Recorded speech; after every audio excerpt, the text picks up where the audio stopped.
Ian, Fisher seems to certainly fit the mold of what Phil Jackson was looking for, and given that the team went 37-45 last year, what's the perception of this hire for New York? Well, Hannah, I think the best way to describe it is guarded optimism. And that optimism stems from the idea that Phil was looking for a young coach who he could mold and a coach who has a good knowledge of the triangle offense. And Fisher, as you noted, fits both of those criteria. But I want to note there was a loud segment of the Knicks fan base looking for an experienced coach to take over. They were looking for maybe Mark Jackson, maybe Jeff Van Gundy, and certainly Phil Jackson himself to coach the team next year. So I think from that segment of the fan base, this hire was met with a bit of skepticism. Well, since you brought up Phil Jackson coaching the team, he figures to loom large over this rookie coach. How much input will he actually have?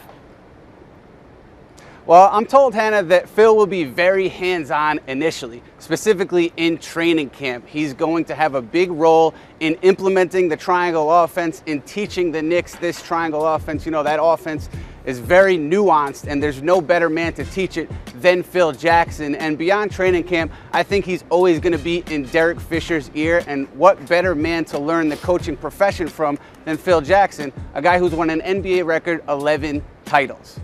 No doubt some experienced assistant coaches will make their way onto that staff as well.